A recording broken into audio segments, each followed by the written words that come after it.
அனைவருக்குமே வணக்கம். சற்று முன் கிடைத்திருக்கக்கூடிய ஒரு மிக மிக முக்கியமான செய்தி ஒன்று வெளியாகியுள்ளது. சற்று முன் செந்தில் பாலாஜி கைது, 7 ஆண்டு சிறை தண்டனை, நீதிமன்றம் இறுதி தீர்ப்பு, இது மாதிரி செய்திகள் வெளியாகியிருக்கு. ஏற்கனவே செந்தில் பாலாஜி அவர்கள் பார்த்தீங்கன்னா அவர் திடீர்னு பார்த்தீங்கன்னா அமைச்சரான பொறுப்பேற்றது தான் ஒரு மிகப்பெரிய தவறாக பார்த்தீங்கன்னா உச்சநீதிமன்றமே சுட்டி காட்டி வரும் நிலையில் இப்போ செந்தில் பாலாஜியுடைய ஒட்டுமொத்த கதையும் முடியக்கூடிய அளவுக்கு இப்போ நடந்திருக்கு.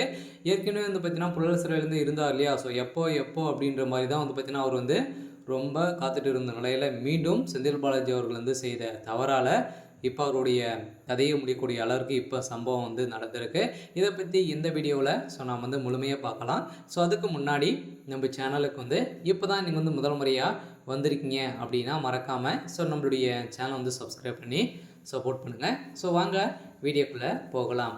ஏற்கனவே செந்தில் பாலாஜி அவர்கள் பார்த்தீங்கன்னா அதிமுகவில் இருக்கும்போதே வேலை வாங்கி தருவதாக பண மசோடி செய்வதாக கைது செய்யப்பட்ட செந்தில் பாலாஜி ஜாமீன் வெளிவந்த செந்தில் பாலாஜி மீண்டும் அமைச்சராக பணியமர்த்த நிலையில் தான் பார்த்தீங்கன்னா ஒரு மிகப்பெரிய தவறு என உச்சநீதிமன்றம் கூறியுள்ளது. இதைத் தொடர்ந்து நீதிபதிகள் சப்பை ஓகே மற்றும் அகஸ்டின் ஜார்ஜ் ஆசிவ் அடங்கிய அமர்வு இந்த வழக்கின் பல சாட்சிகள் அரசு அதிகாரிகள் என்பதை சுட்டிக்காட்டியது. மேலும் செந்தில் பாலாஜிக்கு எதிரான நிலவையில் இருக்கக்கூடிய பிற வழக்குகள் குறித்து தமிழக அரசு பார்த்தீங்கன்னா பதிலளிக்க வேண்டும் என உத்தரவிட்டிருந்த நிலையில் இதைத் தொடர்ந்து ஒரு விடுதலை பெற்ற உடனே அவரை அமைச்சராவது சாதாரணமாக இருக்க முடியாது, இதில் ஏதோ ஒரு மிகப்பெரிய தவறு நடந்திருக்கிறது என்ற உச்சநீதிமன்றம் பார்த்தீங்கன்னா சுட்டி காட்டியிருக்கும் நிலையில், ஏனென்றால் அங்கு வேறு வழக்குகள் இல்லாமல் வேறு யாராவது குற்றவாளியாக கடமைப்படலாம். நாம் வழக்கின் உண்மைகளை கருத்தில் கொள்ள வேண்டும் என நீதிமன்றம் குறிப்பிட்டிருந்த நிலையில், நீதிபதிகள் செந்தில் பாலாஜி குறித்து வழக்குகளின் விசாரிக்கப்பட்ட வேண்டிய சாட்சிகளின் பதிவுகளை கோரினார். அதில் குற்றங்களில் பாதிக்கப்பட்டவர்கள் எத்தனை பேர், சாட்சிகள் மற்றும் சாட்சிகளாக உள்ள அரசு ஊழியர்கள் எத்தனை பேர் என்பதையும் குறிப்பிட வேண்டும் என்றார்.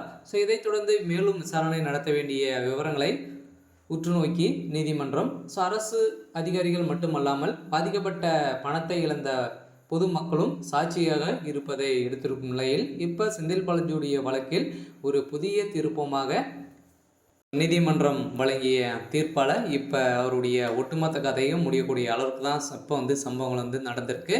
இருந்தாலும் ஏற்கனவே மனுதாரர் சார்பாக வாதாடிய மூத்த வழக்கறிஞர் கோபால் சங்கர் நாராயணன் இந்த வழக்கில் பல சாட்சிகள் மாநில அரசின் அதிகாரங்களை என்ற வாதத்தை முன்வைத்திருந்த நிலையில், அதையடுத்து இந்த வழக்கு விசாரணை ஜனவரி 15ஆம் தேதி பார்த்தீங்கன்னா 2025 தேதிக்குள் தள்ளி வைக்கப்பட்டிருக்கும் நிலையில், அதுக்குள்ளே இவருக்கு பார்த்தீங்கன்னா புழல் சிறையில் அடைக்கிறதுக்கான விதிகள் கூடிய விரைவில் விதிக்கப்படும் அப்படின்ற மாதிரி தான் நீதிமன்றம் வழங்கியிருக்காங்க. இருந்தாலும் செந்தில் பாலாஜியுடைய வாழ்க்கை ஒட்டுமொத்தமாக முடியக்கூடிய அளவுக்கு தான் நடந்திருக்கு. இருந்தாலும் இன்னைக்கான அப்டேட் பார்த்தீங்கன்னா இதுதான். மறக்காமல் நம்மளுடைய சேனலை சப்ஸ்கிரைப் பண்ணி